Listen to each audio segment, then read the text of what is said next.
Kisah cinta Raden Wijaya menikahi 4 anak Kertanegara dan putri Melayu demi kekuasaannya. Untuk menyimak selengkapnya, silakan bantu kami dengan cara klik tombol subscribe dan nyalakan tombol loncengnya agar Anda mendapatkan notifikasi video terbaru dari kami secara gratis. Check it out.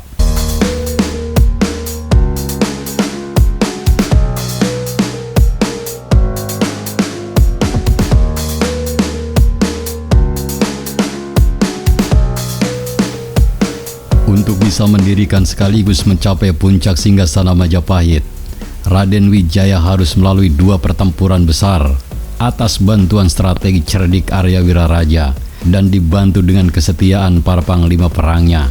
Raden Wijaya mampu memenangkan pertempuran melawan Jayakatwang.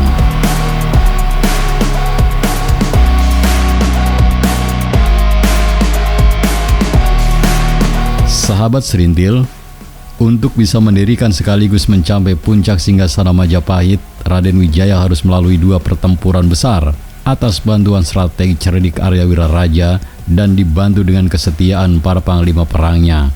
Raden Wijaya mampu memenangkan pertempuran melawan Jayakatwang, sekaligus menghancurkan pasukan Mongol yang memiliki kekuatan sangat dahsyat. Dalam tulisan yang berjudul Sejarah Perkembangan Majapahit yang termuat dalam buku 100 Tahun Majapahit, Suatu Bunga Rampai, disebutkan Raden Wijaya benar-benar merangkak dari nol untuk mencapai posisinya sebagai seorang nomor 1 di Majapahit. Dalam buku tersebut juga menyebutkan, sebagai anak dari Dyah Lembutal, Raden Wijaya tidak langsung mendapatkan posisi enak di Singosari. Pada masa kepemimpinan Raja Kertanegara, Raden Wijaya mula-mula mengabdi kepada Raja Kertanegara. Padahal, bila dirunut dari silsilah keluarganya, Raden Wijaya merupakan piut atau canggah dari Kian Arok yang merupakan pendiri Singosari. Ibu Raden Wijaya, Dyah Lembutal, merupakan putri dari Mahesa Campaka atau Narasinghar Murti. Sementara Narasinghar Murti sendiri merupakan anak dari Mahesa Wong Teleng yang merupakan anak dari Ken Arok dan Ken Dedes. Ketika Jayakatwang melancarkan serangan ke Singosari, Raden Wijaya ditugaskan Raja Kertanegara untuk menghadang pasukan musuh. Upaya Raden Wijaya yang didukung para panglima perang yang berpengalaman berhasil menghalau pasukan Jayakatwang yang menyerang dari sisi utara Singosari. Tidak disangka, ternyata Jayakatwang juga mengerahkan pasukan yang jauh lebih kuat dari sisi selatan Singosari. Serangan dadakan ini membuat Raja Kertanegara tewas di istananya. Kemudian, seluruh putri Raja Kertanegara turut ditawan oleh Jayakatwang. Putri-putri Raja Kertanegara yang ditawan Jayakatwang tersebut sedianya akan dinikahkan dengan Raden Wijaya. Namun, Raden Wijaya tidak menyerah begitu saja. Melalui usaha yang gigih, akhirnya putri tertua dari Raja Kertanegara, Dyah Dewi Tribuana Permaiswari, berhasil direbutnya. Upaya perebutan putri Raja Kertanegara tersebut tidaklah mudah. Saat membawa kabur Permaiswari, Raden Wijaya dan pasukan yang setia kepadanya terus dikejar pasukan dari kerajaan Kediri. Dalam prasasti Kudadu disebutkan, Raden Wijaya akhirnya bersepakat dengan para prajurit setianya untuk mengungsi ke Madura untuk berlindung kepada Arya Wiraraja.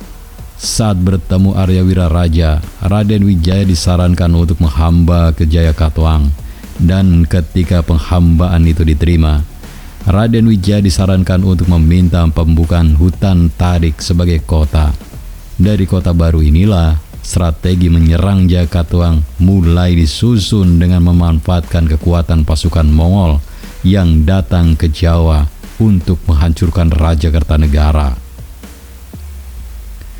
Usai berhasil menghancurkan Jayakatwang, pasukan Raden Wijaya balik menyerang pasukan Mongol hingga kocar-kacir. Usai naik tahta sebagai Raja Majapahit, Raden Wijaya disebut dalam kitab Nagara Kertagama Prasasti Kudadu, serta Prasasti Sukamerta menikahi 4 putri Raja Kertanegara sekaligus. Selain putri pertama Dyah Dewi Tribuana Permeswari, Raden Wijaya juga menikahi Dyah Dewi Narendra Duhita Mahadewi, Dyah Dewi Prajna Paramita Jayendra Dewi, dan Dyah Dewi Gayatri Rajapatni. Kitab Nagara Kertagama menyebut putra pertama Raden Wijaya yang kemudian menggantikannya sebagai raja kedua Majapahit, Jayanegara, adalah putra hasil pernikahan Raden Wijaya dengan Indreswari.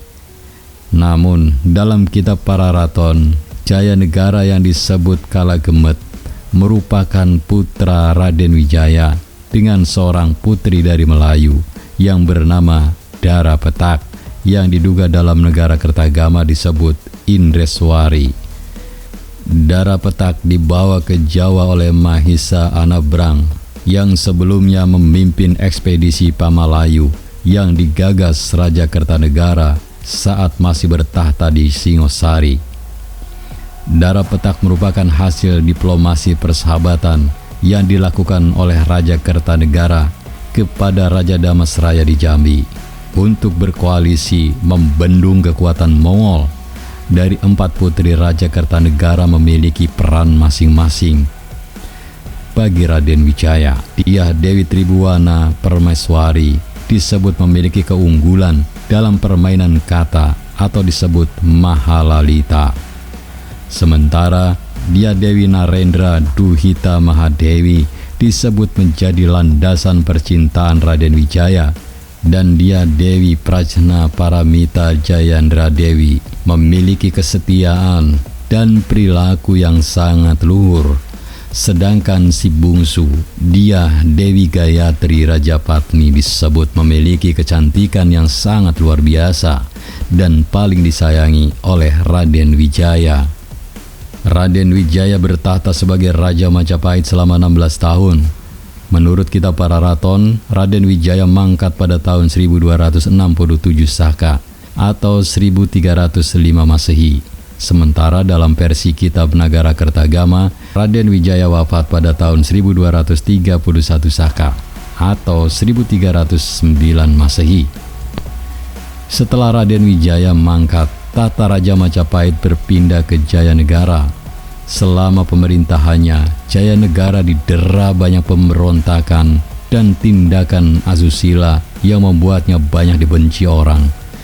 Satu hal yang paling dibenci dari Jayanegara adalah upaya menguasai putri-putri cantik di lingkungan kerajaan Majapahit. Jayanegara melarang para jejaka mendekati adik-adik perempuan dari ibu yang berbeda, yakni Tribuana Tunggadewi dan Raja Dewi Maharajasa.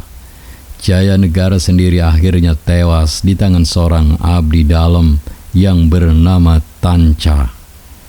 Aksi pembunuhan yang dilakukan oleh Tanca diduga akibat pengakuan istri Tanca yang mengaku diperlakukan tidak senonoh oleh Jayanegara.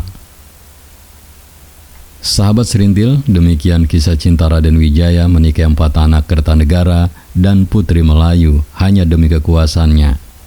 Saya yakin Anda memiliki pendapat yang berbeda. Oleh karena itu, jika ada perbedaan atau ingin melengkapi, silakan tulis di kolom komentar dengan bijak.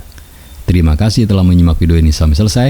Jangan lupa bantu kami dengan cara klik tombol subscribe, like, komen, dan share sebanyak-banyaknya. Bye-bye.